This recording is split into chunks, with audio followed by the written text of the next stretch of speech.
A Northeast Arkansas native who's now into his fifth decade as a professional in the music industry has just released his first ever solo album. Joining me today to talk about his latest project called This Ain't That is Craig Morris. Craig, welcome to the program. Thank you so much, Marty. It's good to talk to you again. Yes, glad to have you on the program again. Please remind our listeners about the Arkansas roots that you do have here in our state. Well, back in 1960, I was born, but they ran me over to Kennett, Missouri to Dunklin County Memorial Hospital to be born. And then they immediately wrapped me up and carried me back to Piggott, and I spent my first 16 years growing up in what I considered Mayberry. It was like Mayberry to me. I was Opie, and Dad was Andy, and there was a cast of characters in Piggott, Arkansas, and I have very fond memories. And I moved to Paragould, Arkansas when I was 16 and finished high school there. I began writing songs and began coming to Nashville to pitch my songs. Well, in the liner notes to your album, you refer to the many different hats you've worn in the music industry since the 1980s. I'd like to discuss some of them. You mentioned being a songwriter. Okay. Tell us about some of the artists who've recorded your songs over the years. Well, my stories are very different from most people that come to town because the very first song that I ever had cut was a top 10 country hit, and that's very unusual. It was by Ronnie McDowell, and it was called Step Back, and actually on one of the charts it got in the top 5, and Billy Crash Craddock at the same time had a single of mine called The New Will Never Wear Off of You.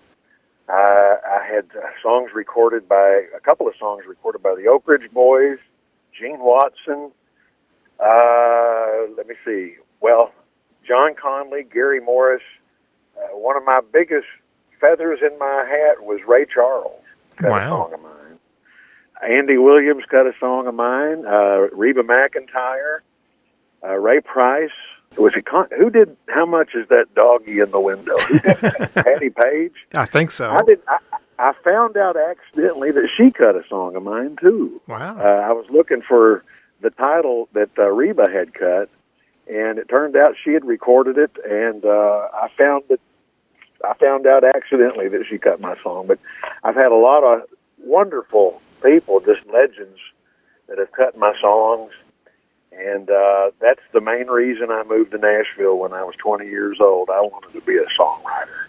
Well, in addition to being a songwriter, you've also been a sideman. Tell us about some of the artists with whom you've appeared on stage. Well, I toured. My first tour was with Ronnie McDowell for about 2.5 years. I worked with the entire Osmond family. It started with Marie Osmond when she had her resurging country career in the mid and late 80s. And when you work for one Osmond, you actually work for them all. So it was Donnie and Marie, and it was Marie, and it was the Osmond brothers, or it was all of them. So we were working all over the place. For 5.5 years, I worked on a television show called Nashville Now. And actually, it would be easier for me to name the people that we didn't work with. Mm-hmm. It would be a shorter list. Everybody wanted to be on the show, and we were staff harmony singers, my wife and I, and just about everybody came on the show, and if they needed harmony, we were there. And I got to meet my heroes and a bunch of just fantastic legends of the Opry and of country music and sports figures and NASCAR drivers and actors, and actually George Bush Sr. and his wife and Bill Clinton and his wife. They would come out because it was a very popular show, and they would campaign on our show.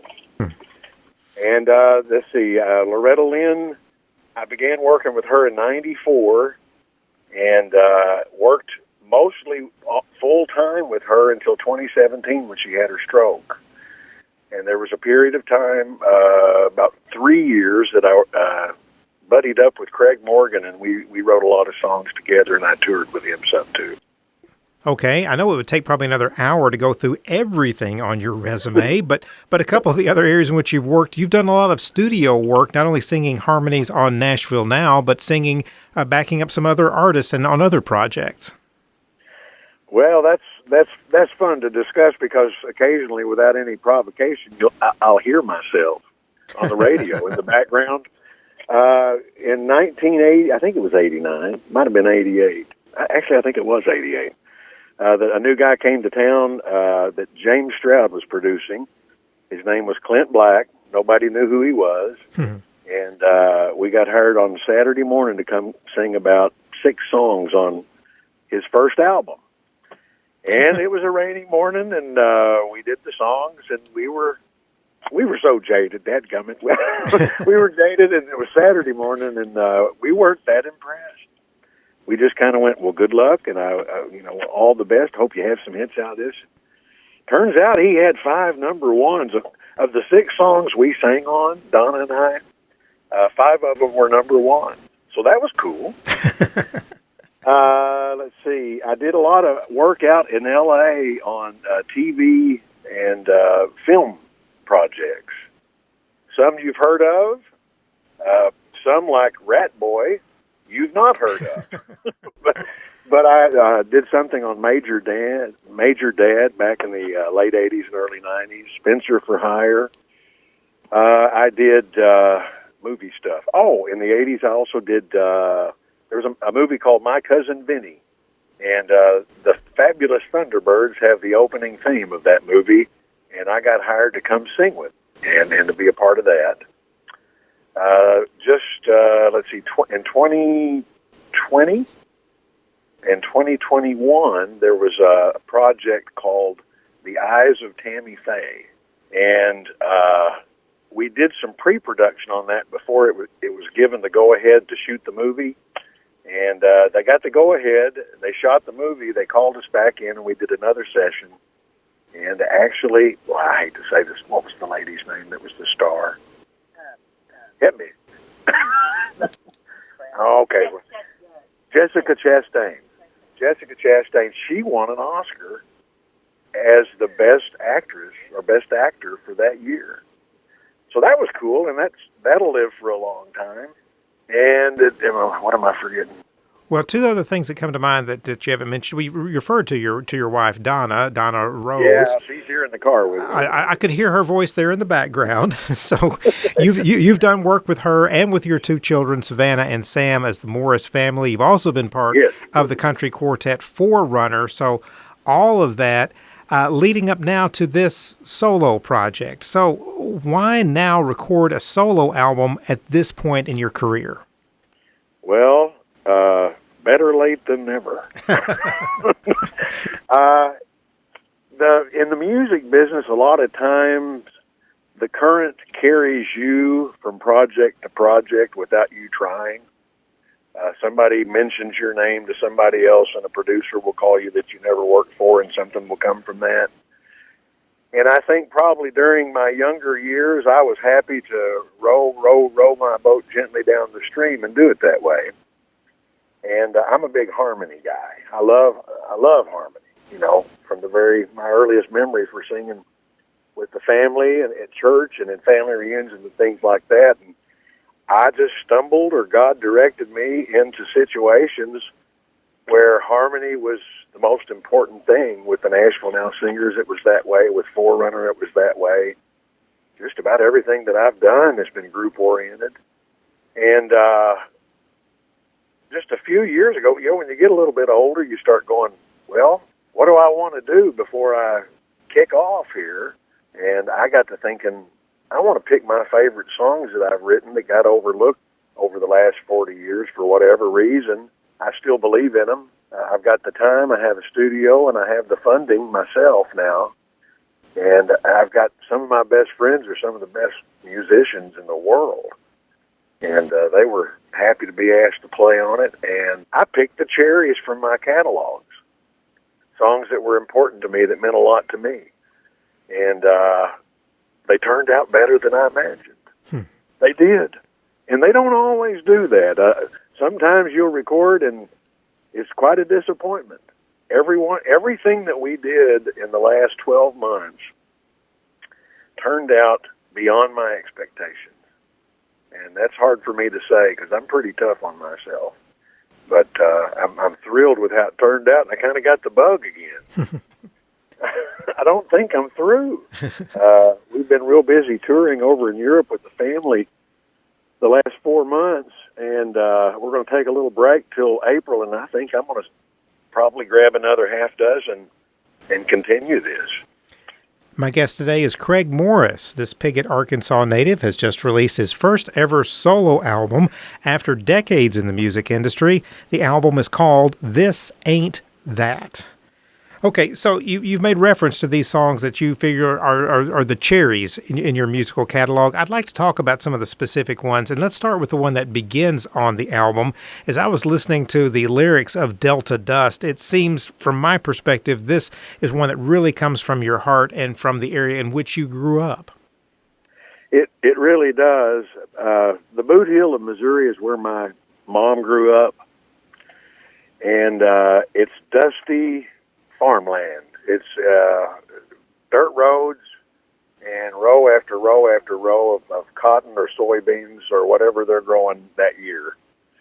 And my earliest memories are driving down those old dirt roads, either in St. Francis, Arkansas, where my dad's mom and dad lived and where I spent the night a lot of times, or the Boot Heel of Missouri, just blowing dusty roads. It's farmland. It's just, if you're born there and it's flat land, most people are farmers, and you're just tied to the dirt. You're tied to the dirt, and some of the lines in the song, Delta dust, I was born in it. Delta dust, I've got it in my bones. When I die, they'll throw it on my grave. Delta dust. From Memphis down to New Orleans, there's Delta dust in everything.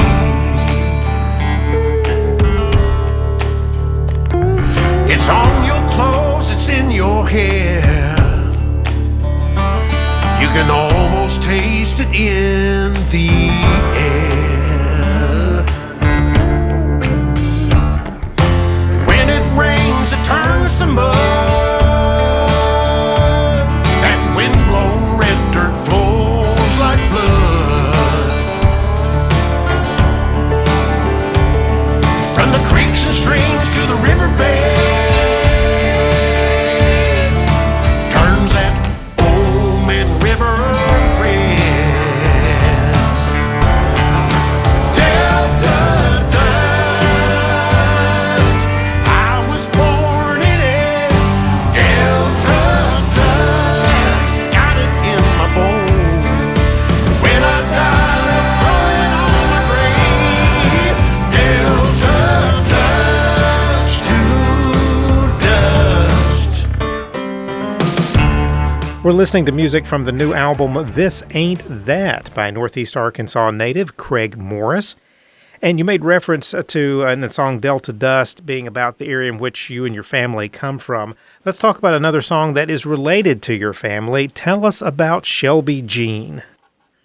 Well, Shelby Jean Speaks, who married my dad, Irvin Morris.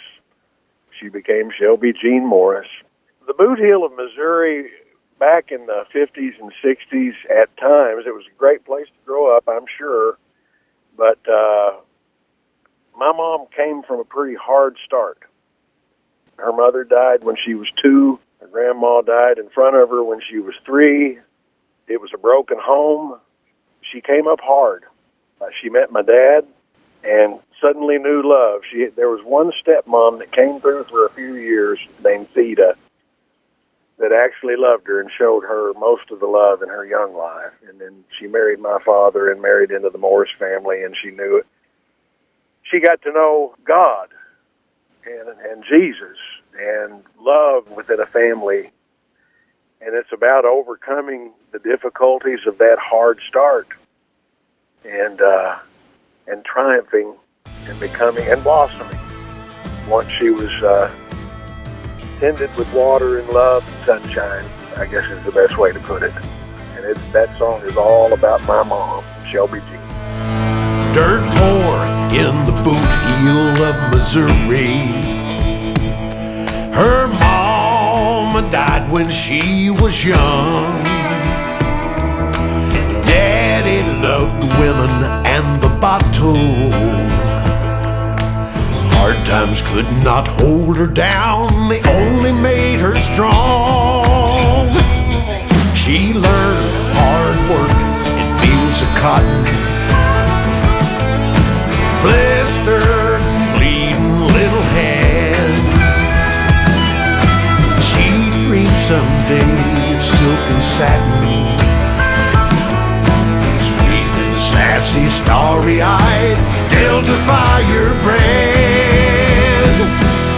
Shelby, Shelby Jean, champagne, collard greens, she beats all I ever seen. Shelby, Shelby Jean. We're listening to music from the new album This Ain't That by Craig Morris. He's got roots in Piggott and in Paragould, Arkansas. Now, in addition to these songs, you've also got several on the album that showcase you as a keyboard player. Why choose to record some of these instrumentals for this project? Well, one thing, probably in any business, broadcasting as well, out of sight, out of mind. If you're not present in people's sight, they don't even know you exist in the music business.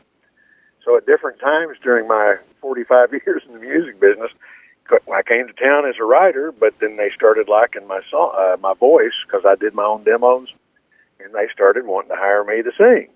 Well, and then they're going, hey, we need to hire a piano player for this demo. Will you sing? I said, well, I play. And they started liking my playing. Most people in town don't know I play, and other people don't know I sing, and the other third don't know I write. So in 2005, I'd done a lot of touring with Forerunner and with Loretta, and I just sung myself out, and I had a very large polyp on my vocal cords that I had to have removed surgically. And the doctor kind of made me think like, well, he told me flat out, I can't promise you that you'll be able to sing after this surgery. And around that time, I started, I guess as a reaction to the thought of not being able to sing, I started writing instrumentals. And they just danced in my head for 25 years. So, well, not quite 25 years, about 20 years. And in doing this project, I decided, I'm going to flesh these things out and see how they turn out. And I can't brag on the musicians and the engineer enough on this project, because they took my core ideas. It's kind of like I gave them a skeleton, and they put the meat on it, which was cool. And I got to, I like to play piano. I've played since I was 8 years old, and it's been a long time coming for me to actually showcase that. I mean, on the road, you get little moments during shows and stuff like that, but these are melodies that meant a lot to me. One of them is something that I actually, when I was teaching piano, my best students, I would show them how to play it. And it's on there. There's another one. There's two songs at the back end I'd mentioned to you. One is called 2020. It's an instrumental. And in 2020, Donna and I got flown to Switzerland for 2 weeks to sing one song at a rich guy's 60th birthday party. And 3 days before the world shut down, we got back. Our daughter started having severe health problems and ended up nearly dying from COVID. And she actually had leukemia, and that's why she nearly died from COVID, because she had no blood numbers. She was full of cancer, but they didn't diagnose her for about 3 months. One of our best friends that plays bass for the family band got bit by a rattlesnake, and we had Hurricane Sally down in Florida, where my family has some property. So all that happened in 2020, and I'll try to speed this up. And there was this melody going in my head the whole time that I could not get out for weeks and weeks and months. And it turned out to be the song on there called 2020.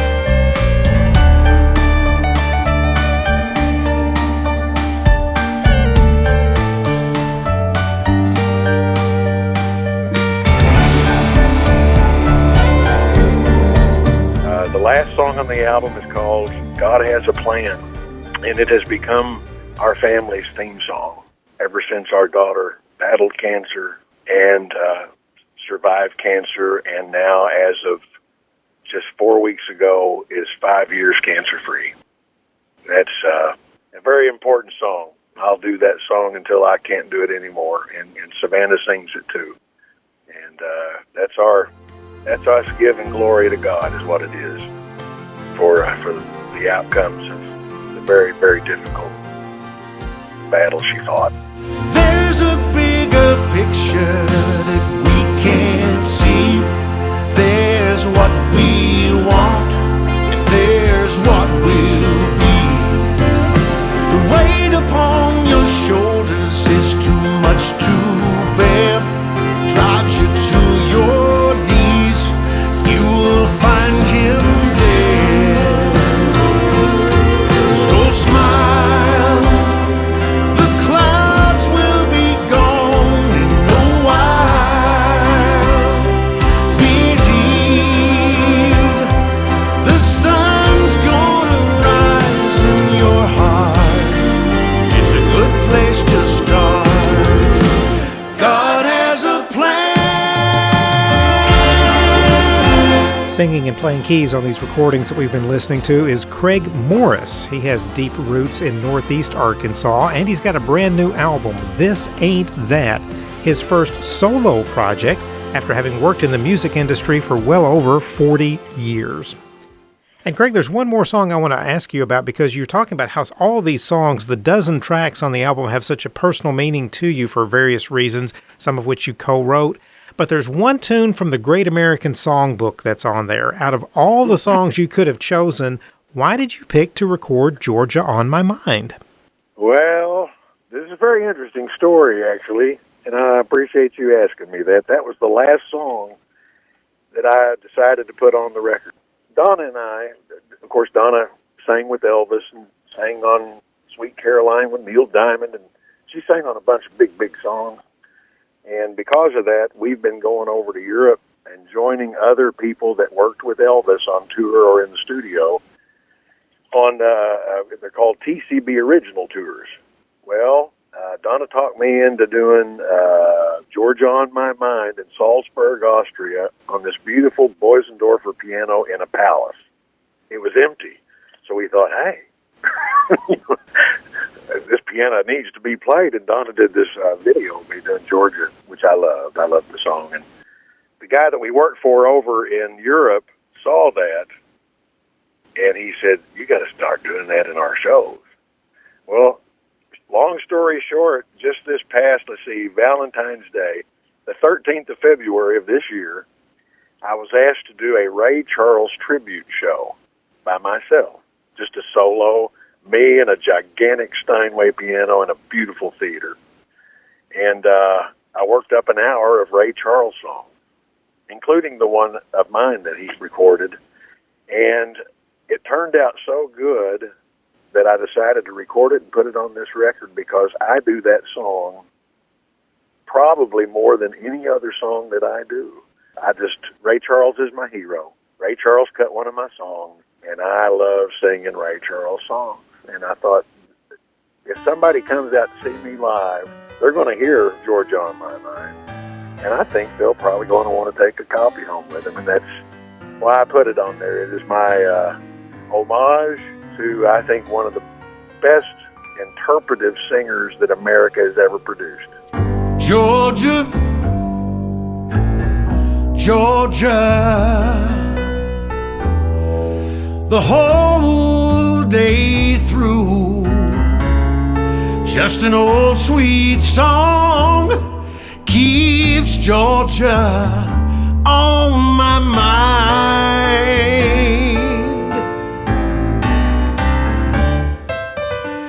Georgia, Georgia, a song of you comes as sweet and clear as moonlight through the pines. Craig, it certainly sounds like you're not slowing down anytime soon. Did I hear you say earlier that you've already got plans for a second solo album? I recorded 17 songs last year. They don't all go together. There's one on there called, I've told you about Champagne Rain. It's just, I think I even called it a musical stew. It's not all the songs in the same bag. It shoots off in a lot of different directions. And some of the other instrumentals and songs that I recorded of the 17, I couldn't figure out a way for them to fit in with this. So I expect to record 6 more songs this year, and with that and the 5 others, put out another album. I would expect before we go back over to Europe in November. Well, important question here. If people have been engaged by this conversation, enjoyed the samples of your music they've heard so far, how can they obtain a copy of This Ain't That? Well, I will try to be brief with this. I printed up 100 copies to take over to Europe for our last tour that we left at the end of January and just got back from. And I intend to make a release date in the next 2 weeks to where people can order their own copies. Sam, our son, besides being a super talented guy, he's also an internet whiz, and he can get all this stuff set up for me. I was not born with a smartphone in my hand, but he kind of was. And he's going to set that all up, and I'm going to announce it. There are 2 different pages that you can go to on Facebook. One is the Morris family, and you'll see a picture of us if you search that. And the other one is me, Craig Morris, and I will announce it and all the specifics on how to get a copy by the end of March. I'll put it that way. By the end of March, I'll be making that announcement. So if you'd like to go to our page and become like our page, then you'll be getting the announcement on your newsfeed. Well, Craig, it's always fun visiting with you. And when you've got that next album, let's plan to visit and talk about it as well. I'd love to. And Marty, I wish when I was first getting started, you'd have been around to promote young talent. I know I'm not young talent now, I realize. But what you're doing and what the Arkansas Country Music Awards is doing is so helpful to the talent in Arkansas to reach the next level and to get the word out so people can know that this music exists. And I appreciate you for doing that, Marty. Thank you.